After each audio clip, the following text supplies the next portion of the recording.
বিনিয়োগকারী বন্ধুরা আসসালামু আলাইকুম। আশা করি আপনারা ভালো আছেন।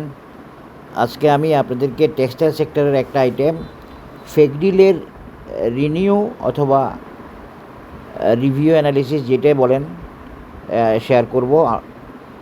এই শেয়ারটির জন্য রিকোয়েস্ট আসছে, তো আমি তখন দিতে পারি নাই, 2-1 দিন আগে রিকোয়েস্ট আসছিল। তো ফেকডিল এখন বর্তমানে যে অবস্থায় আছে, আজকে খুব বুলিশলি উঠে আসছে একটা সিগন্যাল। এই উঠে আসার সিগন্যালটা তাকে একটা বুলিশ হওয়ার বা সামনে ভালো করার একটা ইন্ডিকেশন। তবে সে তার এখনও ফেকডিলের সব রোড স্মুথ না, তবে স্মুথ হবে বা স্মুথ হতে যাচ্ছে। সেই হিসেবে আমি এটার অ্যানালিসিস দিচ্ছি। এটা এখনও পুরোপুরি টানা উঠে যাবে এমনও না, বা উঠাটা একটু কঠিন আছে। তবে সে বুলিশ যে মুভমেন্টটা দিছে আজকে, এটা কিন্তু একটা ভালো সিগন্যাল দিচ্ছে। এই কারণে আমি এটার অ্যানালিসিস শেয়ার করতেছি। আবার এটার জন্য রিকোয়েস্টও ছিল। দেখেন, এটা আজকে এক টানে বুলিশ হয়ে গেছে এবং ক্লাউডের উপরে উঠে গেছে। এই ফিউচার ক্লাউডও টুইস্ট করা আছে, ইচিমুকুতে বাই সিগন্যাল আছে, সব কিছু ওকে আছে। তবে বড় একটা ক্যান্ডেল করছে। এই ধরনের ক্যান্ডেল করলে পরের দিন কারেকশানে যেতে হয়। তো হয়তো কালকে কারেকশানে যেতে পারে, নাও যেতে পারে। তো এমএসসিডি খুব ভালোভাবে পজিটিভ আপিস হয়ে উঠে আসছে, বুলিশ হয়ে। তো সব মিলিয়ে একটা প্রসপেক্ট বা একটা কিছু করতে যাচ্ছে হয়তো বা, এই কারণে অ্যানালিসিসটা দেওয়া। এবং এই কারণে শুধুমাত্র এই কারণে না, সে কিন্তু ওকে হতে যাচ্ছে। তার ইন্ডিকেটরগুলো অলমোস্ট ওকে হওয়ার পথে, প্রায় 70% বা 65% ওকে হয়ে আছে। সামনে আরও ভালো করলে এইভাবে 2-3টা মুভমেন্ট দিলে হয়তো বা অনেকটুকু ওকে হয়ে যাবে, অথবা এই টানেও ওকে হতে পারে। কারণ আমরা তো অ্যাজাম্পশান করি, আমরা তো প্রিডিকশান করি, বা আমরা ফোরকাস্টিং করি। আমরা পুরোপুরি জানি না কোন প্ল্যানে সে আগাচ্ছে, আমরা ওর প্ল্যানটা ফলো করার চেষ্টা করি। আশা করি বুঝতে পেরেছেন। তবে ফেকডিলের অ্যানালিসিস দেয়া যায় আজকে। ফেকডিল সামনে ভালো করবে, এই জন্য আমার অ্যানালিসিস দেওয়া ছিল। কিন্তু ইন্স্যুরেন্স টেক্সটাইল সেক্টরকে সাইডওয়েতে রাখছে বাজার। সাইডওয়েতে রাখছে কেন? রাখতে বাধ্য হয়েছে। টেক্সটাইল এখনও টেকনিক্যালি ওকে হয় নাই। আজকে যে মুভমেন্টটা দিছে, এই মুভমেন্টটার পরেও টেক্সটাইল যে ওকে হয়েছে এমন না। টেক্সটাইলের একটা ঝামেলা, টেকনিক্যাল ঝামেলা বা প্রবলেম রয়ে গেছে, যেটা আমি আপনাদের সাথে আগে শেয়ার করছি কয়েকবার করে। সেটা এখনও ওভারকাম করে নাই। তবে টেকনিক্যালি আমার অ্যানালিসিসে টেকনিক্যালি ওকে থাকা সেক্টরের মধ্যে ইন্স্যুরেন্সকে প্রথম বলছি, টেক্সটাইলকে সেকেন্ড বলছি। এটা এখনও ভ্যালিড আছে আর কি, এই অ্যানালিসিসটা ভ্যালিড আছে। থার্ড বলছিলাম সার্ভিস অ্যান্ড রিয়েল এস্টেট। এরপরে ইঞ্জিনিয়ারিংকেও আনতে পারেন বা লাইফ ইন্স্যুরেন্সকেও আনতে পারেন। এই আর কি অবস্থা আমার অ্যানালিসিসে। এটা আমার অ্যানালিসিস, এটা ওকে নাও হইতে পারে, কিন্তু আমি এভাবেই এই র্যাঙ্কিং করতে পারছি এই সেক্টরের। এখন দেখেন, ফেকডিলের অ্যানালিসিস দিলে বিভিন্নভাবে অ্যানালিসিস দেওয়া যায়। আমি ফেকডিলের অ্যানালিসিস দিতে গিয়ে আমি মূলত উইকলি চার্টে চলে আসতেছি। উইকলি চার্টে চলে এসে আমি ফেকডিলের 2টা অ্যানালিসিস দিব আপনাদেরকে, যাতে আপনারা ধারণ করতে পারেন বা বুঝতে পারেন।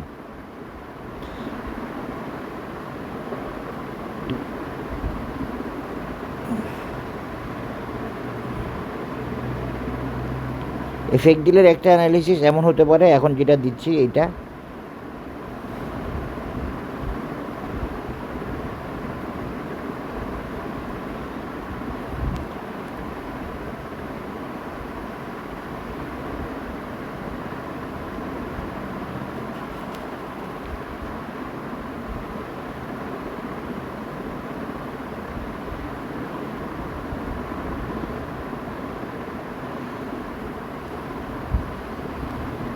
একটা রেজিস্ট্যান্স 25,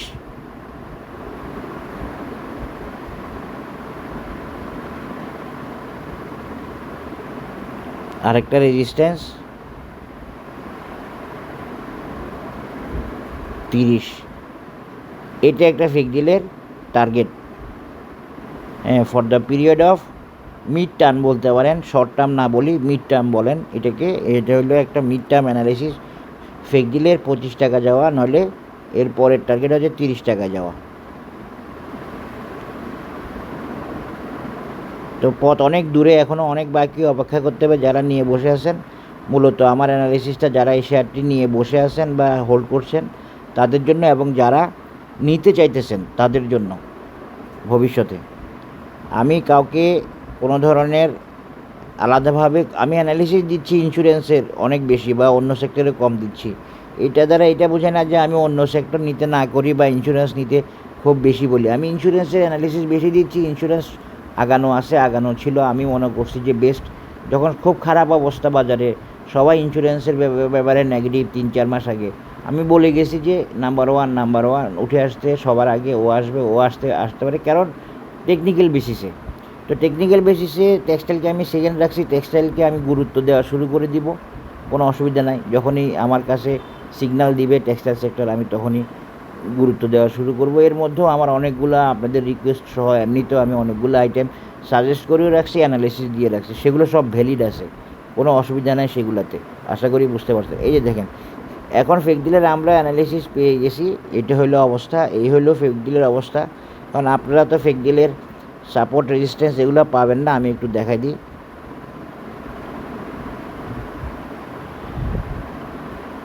ফেক ডিলের একটা রেজিস্ট্যান্স হলো এই 20 টাকা লেভেলে একটা রেজিস্ট্যান্স আছে, এরপরে 25 টাকা, এরপরে 30 টাকা, এরপরে আসে হলো ওইটা পরবর্তীতে 32 টাকা লেভেল, মূলত 30 টাকাটাই থাকবে। এটাই ফেক ডিলের শর্ট টার্ম অ্যানালিসিস, আশা করি বুঝতে পেরেছেন। এর আগে এই যে 20 টাকা বা 21 টাকার আগে আরেকটা রেজিস্ট্যান্স আছে ফেক ডিলের, সেটা হলো এই 18 টাকা, এই 18 টাকা, এই 18 টাকা, 20 টাকা, 25 টাকা এবং 30 টাকা, এই চারটা রেজিস্ট্যান্স দিয়ে আমি ফেক ডিলের বর্তমান অ্যানালিসিসটা আপনাদের শেয়ার করলাম। ফেক ডিল উঠে আসার চেষ্টা করবে, উঠে আসতে আসতে কোথায় আসে আমরা দেখি, এখনও মাত্র শুরু করছে। এই শুরুটা পরে অনেক বাধা আছে, সেটা আপনারা মাথায় রাখবেন।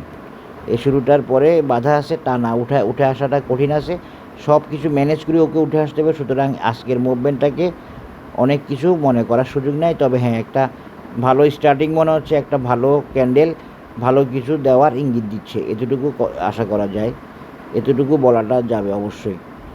এটা আমি এখন একটু কপি করে রাখলাম। এরপরে আমি আরেকটা অ্যানালিসিস দেখাই দিতে চাচ্ছি, এটা আমি দেখাই নাই আগে, এটা আমি নতুনভাবে দিচ্ছি, লং টার্ম অ্যানালিসিস দিয়ে দিচ্ছি। এখন আপনাদেরকে বলি এই বাজারে বর্তমানে আসলে লং টার্ম অ্যানালিসিস দেয়া যায়, কারণ বাজার আপনাদেরকে বুঝতে হবে, আগেও বলছি এখনও বলতেছি, বাজার 4 বছরের কারেকশান শেষে বর্তমান লেভেলে আসছে, মানে উঠে আসতেছে।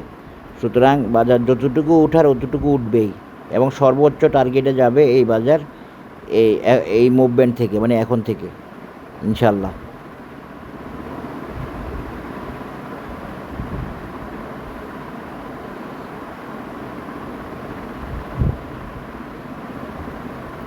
এইটা হলো ফেক ডিলের লং টার্ম অ্যানালিসিস, 37 টাকা বা 38 টাকা, এটাও মাথায় রাখতে পারেন।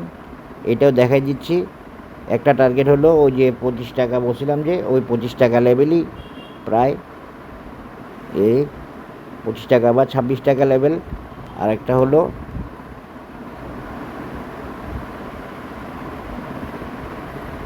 38 টাকা।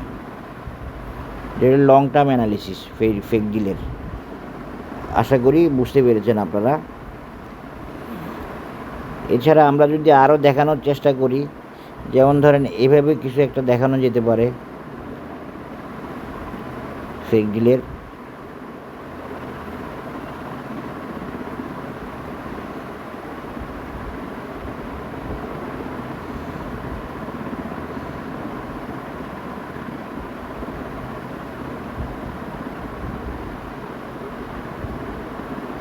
চৌত্রিশ টাকা লেভেলেও একটা রেজিস্ট্যান্স দেখানো যায়, এবং এটা শর্ট টার্মও দেখানো যায়।